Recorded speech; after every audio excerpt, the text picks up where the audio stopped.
Whenever a chef starts cooking right in front of you, you let him. Whenever someone's driving you somewhere, you let him. Whenever someone's fighting for you, you let him. In all of these situations, your life depends on someone else. If you piss off the chef, he might put some poison in your plate. If you yap too much to the driver, he might take a 90-degree left turn on a straight going 100 miles per hour. If you tell someone to stop fighting for you, you'll be vulnerable from outside attacks. Well, you might think that this is a bad comparison given that the video is about Marques Brownlee and his public execution of another bad tech company and its bad product. I mean, no one here in this community has startup tech companies valued over $100 million. Our lives will never depend on a YouTuber, be it big or small. But honestly, it's about the message, guys. It's about letting him be honest, you know?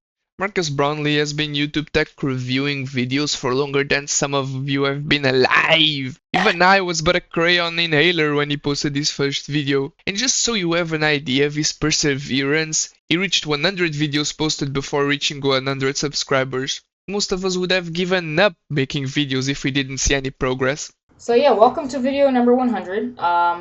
I have to say it's pretty good that I've gotten to upload 100 good videos for you guys over the past couple of months, basically. If I go to my page, youtube.com/Marques Brownlee, just click on the link over there. I have 74 subscribers. When I was 13, I made a gaming YouTube channel. I think that I made 20 videos or so and got up to 35 subscribers, most of them my friends. And I can't remember the name of the channel. I think that I've deleted it. The only thing that I remember is that the videos were absolutely unwatchable.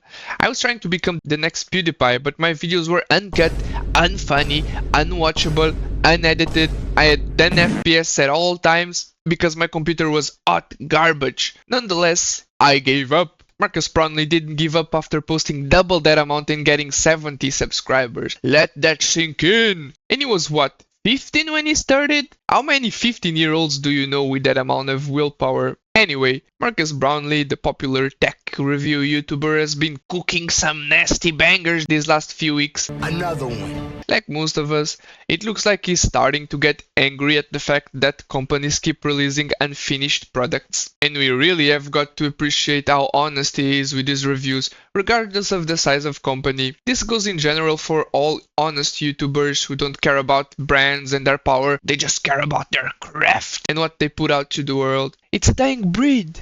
Most people would accept 10k to make a good review on a bad product over being their true selves. Honest people are a dying breed, and we must cherish that. And Marques Brownlee is that person for the tech part of YouTube. He's at a point in his life where he can finally enjoy the fruits of his labors. Sit back, relax, enjoy the rest of his life in some white sand beach, but he chooses to keep making videos and being a voice for the people and not for the companies. If you were a 19 million subscriber channel with 62 million monthly viewers and a company reached out to you and paid you, let's say 100k to review their product, I bet that most of us would choose the 100k. Anyway, enough suppositions and back to the video. I covered MKBHD a few weeks back when he reviewed the Humane AI pin, and people on Twitter, of course it had to be on Twitter, got mad at him because he was being honest and said that the product was too expensive and unfinished. Who here doesn't love an unfinished game? First day Cyberpunk 2077. Oh, I just love that. No Man's Sky. Oh, goddamn masterpiece. I just love it when companies overpromise and underdeliver with their products. Last time we covered MKBHD AI pin review in all of its glory and all of the dumb haters that didn't like having their feelings hurt after he gave a good and fair review for a terrible, useless piece of garbage. Alright, so this is the Humane AI pin. This thing is bad at almost everything it does, basically all the time. Today we are covering him once again in the channel because he made this video called Rabbit R1 Barely Reviewable, where he reviews another product very similar to the AI pin and was also an unfinished product. Again, people are mad because he gave an honest review, and God forbid people nowadays be honest because Twitter will get angry. So this is the Rabbit R1. And it's another AI in a box, and It's a sign of the times. The product as is in its current form is not good. Just like the iPin, it's a glorified, nerfed cell phone. It's slow, it gets stuff wrong, and its user interface is worse than that of a Nokia 3110. There are those phones that survive hydraulic press videos, but with all of its drawbacks, I remember seeing this product a few years back, and I've gotta say, god damn, that's a banger design. I don't know if I've ever seen something so beautiful that's so useless at the same time.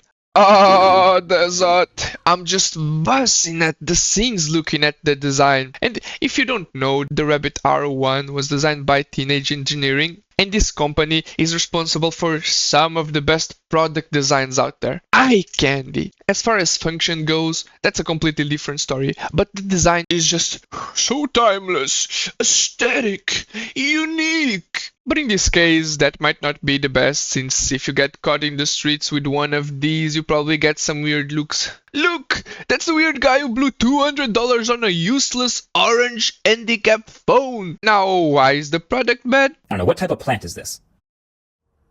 Taking a look now. The plant in the image appears to be a Monstera deliciosa, also known as a Swiss cheese plant. This is a type of tropical, climbing evergreen plant native to southern Mexico and parts of Central America.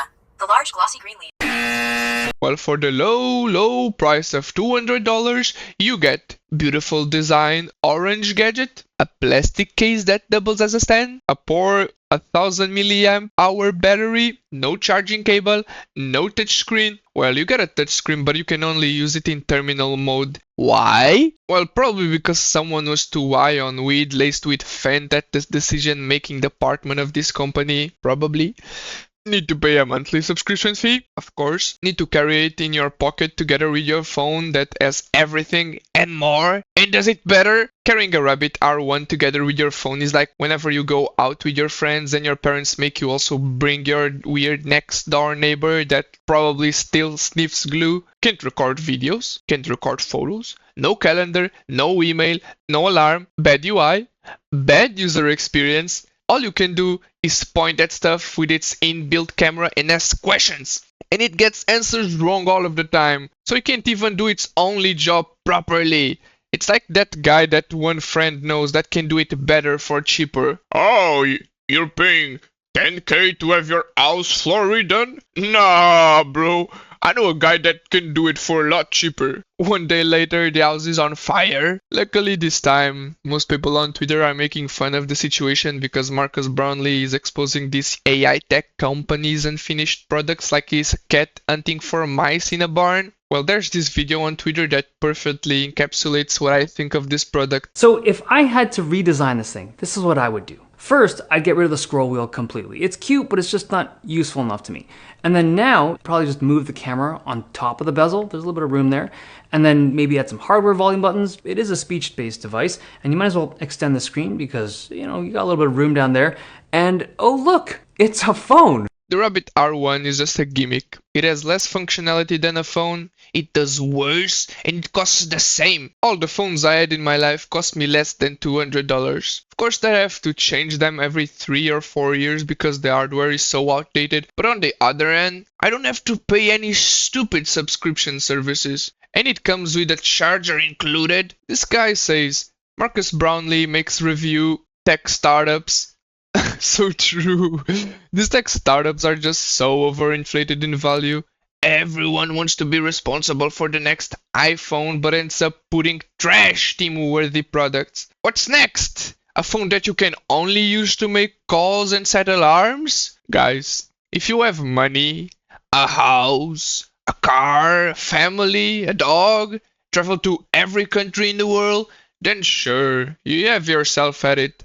Spend your money on these overpriced gimmicky products. But if you're like me, then you're just better off saving your money. You don't need this. It won't make you happier. Rumor has it, Marques Brownlee had Rabbit R1 for dinner. Yeah, Marques Brownlee had Fisher, AI Pin, and Rabbit R1 for dinner. It's simple if you don't want to be in his dinner plate. Just don't send out to the public unfinished bad products. Imagine that Marques Brownlee was a game reviewer. It would be the same or worse. But gaming stuff has this bad habit of bleeding into real life. After years of bad and finished AAA game titles releasing, Companies with physical products are now doing the same. Who knows how far will this go if we don't have people like Marques Brownlee to stop them? Imagine you going to the store to buy apples and the shop owner gives you apple seeds. Or worse, imagine if you go to buy a house and they give you a plot of land with a blueprint.